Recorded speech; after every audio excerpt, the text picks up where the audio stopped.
Good afternoon, Tony Dottino, or good evening, I should say. My goodness, it's almost 5 o'clock already. We'll go into the good evening time period on Wednesday. And doing my Live with Tony, and today's mail, I had the current issue of the Mind, Mood, and Memory newsletter that is put out by Massachusetts General Hospital.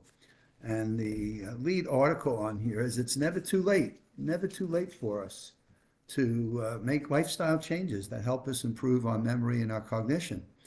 And what I've said over and over again, it's just amazing what our researchers are discovering today on things that we can do at any age, to make a difference in our memories and our ability to be cognitively functioning at a good level. And it matches up to what we have in our 6 Elements of Brain Health course that we will be putting online. But here's the important thing. We keep reading about these things and we keep learning about them. And the question becomes, do people really believe in this? Do they really respect the fact that they can make a difference and that they have the ability to make lifestyle changes that can improve their memories and their cognition, their comprehension, and things of that sort? Helps in addition to their heart and the things that they can do to help their heart. So I just want to go through a few of these, and then they make a good point of some things that you can give up that make a difference in cognitive function, all of which we have some ability to take and control within our own lives. So the first one we've been talking about, and it's like I've said over and over, a week doesn't go by where there isn't something about exercise and the importance of exercise to our brain. And exercise does not have to be a marathon race. It doesn't need to be, lifting 300-pound weights and presses and all those things. Exercise is as simple as taking a daily walk, and they keep recommending some level of intensity exercise, maybe 3 times a week if you do 20 minutes a day, 3 times, walking as often. So there's a wide range of research that's coming out on the benefits of exercise, as little as walking, 10 or 15 minutes every day, and as much as adding some level of intensity to it, the way you are getting your heart rate up. And this talks about the difference between heart rates and your aerobic fitness, and that oxygen, right? Our brains are using about 20% of the oxygen we breathe. Therefore, how well are our lungs working for us, and how's our oxygen levels that are in our bloodstream that are then consumed by our brain to help our thinking, right?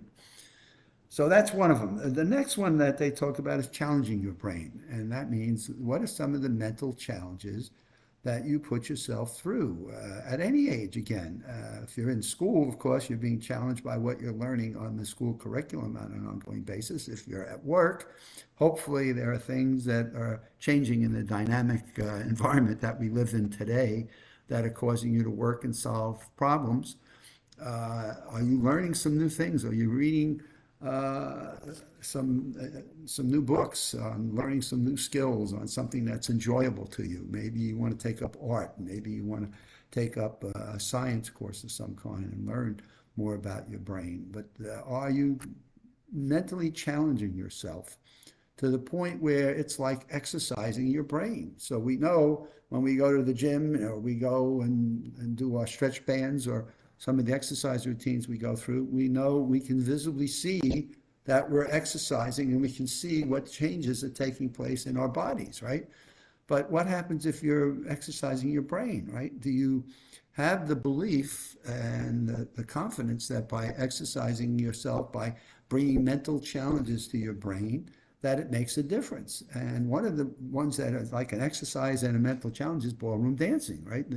A number of studies have come out in the last 10 years that highlight the benefits of ballroom dancing. It's something, it's got music attached to it, so you have sound. It's got your physical movements in terms of your arm. It's got your brain in terms of the steps that you've got to go through. So there's a combination of factors that come at you from ballroom dancing as one of the benefits of exercising and the impact it has on your brain, as well as the mental challenge of the dance steps and things of that sort. So maybe you take up some ballroom dancing or find a new hobby of something. Learn something about flying and generating a lift of a plane and what that does in terms of how air lifts the plane up and what speeds have to be done. So there's different things that we can learn that fit the bill of mental challenge. Now, the next one they talk about, and this is a tough one, socialization. And this has become tough in the world of COVID. So in the world of COVID, when we've been locked down, shut down, restricted to, it's been a challenge for us because we think, oh my goodness, we go out and you COVID and why all kinds of bad things happen to us, especially with the earlier variants of it. And what you see now are people just busting out what they feel they've been a cage, and now they want to just bust out of the cage. And so there's a whole new world that has come to us from the reduction of COVID, or not reduction, but from the variants and the restrictions that it has placed upon us in terms of social interaction. And we talk about, well, how do you build social interaction and be safe? So, we did Zooms for a while and internet, conferences and things. And after a while, people still miss that what I call the aura that's within the presence of other people, even if they're 6 to 8, 10 feet apart. There's something about seeing a person and their body language and what their face looks like in a clear way, what their physique is all about, that just helps build a social interaction that's a little bit stronger than what you may see on a Zoom call. When it has to happen, you do it. But maintaining social interaction is vital to our mental function memories. And that doesn't mean you can't pick up the phone and talk to people once in a while. I think how many people I now talk to that do no longer have telephone lines in their house. They use their cell phones. But you know what? Calling people sometimes is not a bad thing. We have Facebooks and people exchanging information, some way to maintain social interaction. Now, what I found interesting about this article is it also discussed the things that you can stop doing, some things you can give up that may have an impact. And of course, you've heard more and more about this refined sugar and high fructose corn syrup. And so are you looking at labels of foods that you're eating and eliminating those with high refined sugars? So you look at the breakfast aisle sometimes in stores and you look at the sugar content of some of the cereals. I used to love Frosted Flakes. My goodness, that was one of my favorites. It was so delicious and terrific and whatever until I started realizing the amount of refined sugars that in it. And I switched to Cheerios, right, without the sugar content in it. Fruit Loops. I mean, God, you can look at different cereals, and sometimes the sad part is we're feeding these to our kids, and we wonder what's happening with the kids in school, and why do they go up and have these spikes and these sugar highs as we talk about it? What about some of the candies that we have? Cotton candy, as an example. A candy apple, which you think is good, but you got to get through the candied part of the apple. So what are we doing in terms of nutrition to maintain good, strong nutritional habits? What about fried foods? Let's get rid of those. And we find out what the fats are that are in fried foods, that are the fats that are not good for us and that are not helping do the insulation in our neuronal pathways that help nerve firings and things of that sort.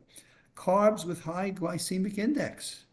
And that, we keep hearing about white rice and white bread. And, we grew up, white Wonder Bread builds strong bodies in all kinds of different ways. And what we discover after building our strong bodies is that white flours are not the best thing for us, especially if they're enriched flours, which then takes all of the nutrients out. And you say, well, why do they do all this stuff? So now we look for unbleached flours that are whole grains. Those are the things that we're trying to find and put into our diets.